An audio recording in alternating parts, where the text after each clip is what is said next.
ഫുഡിനെ എല്ലാവർക്കും മനസ്സിലാക്കാൻ പറ്റുമെന്ന് പറഞ്ഞാൽ ഭയങ്കര പാടാണ്. Because every 50 kilometres cuisine change ചെയ്യും. കേരള ഫുഡ് എന്ന് പറയുമ്പോഴത്തേക്കും നമ്മൾ വിചാരിക്കുന്നത് അപ്പം, മീൻ മോളി, കരിമീൻ പൊള്ളിച്ചത് അവിടെ തീരും. പക്ഷെ സൗത്തിലേക്ക് വരുമ്പോൾ തീയലും കാരാവട, അടദോശ, അവിയൽ എവിടെയോ അങ്ങ് മുങ്ങിപ്പോവും. അതേസമയത്ത് നോർത്തിൽ പോകുമ്പോൾ തലശ്ശേരി ബിരിയാണി, ഉന്നക്കായ, അതിലങ്ങ് മുട്ടമാലയും മുട്ടസുറുക്കയൊക്കെ അതിൻ്റെ ഇടയിൽ അങ്ങ് മുങ്ങിപ്പോവും. അപ്പോൾ നമുക്ക് ഒരു ഹോൾ നേഷന്റെ ഫുഡ് കവർ ചെയ്യാൻ ഭയങ്കര പാടാണ്. നമ്മൾ ആസ് ഇന്ത്യൻസ് നമ്മുടെ ഇവിടുത്തെ സാമ്പാറിൽ തേങ്ങ അരച്ച് ചേർത്താൽ നമ്മളിങ്ങനെ തേങ്ങയോ സാമ്പാറിലോ എന്ന് ചോദിക്കും.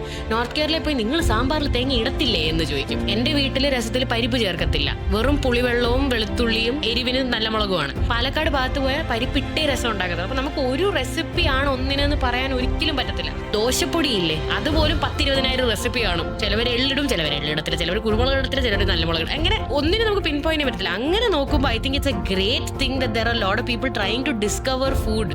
നമുക്ക് തോന്നുമ്പോൾ അവർ ഒന്ന് ചായക്കട ഒന്ന് റിവ്യൂ ചെയ്തിട്ട് പോയി. പക്ഷെ പുറത്തുള്ളവർ, അവരുടെ ഓഡിയൻസിന് that concept may be very fascinating. കാരണം അവർ വന്ന് കാണുന്ന India or Kerala must be house ബോട്ടും കണ്ട് മീൻ പൊള്ളിച്ചതും കഴിച്ച് ഒരു ചായയും കുടിച്ച് പോകുന്നവരായിരിക്കും. ഓർ ടോഡി ഷോപ്പാണ് നമുക്ക് ഫ്രണ്ടിൽ വെക്കാൻ പറ്റുന്ന ഒരു ഐറ്റം. നമ്മൾ കേരള എന്ന് കാണുമ്പോൾ ഹൗസ് ബോട്ട് ഇങ്ങനെ പോകുന്നു, കരിമീൻ പൊള്ളിക്കുന്നു, അപ്പം ചുടുന്നു, തീർന്നു.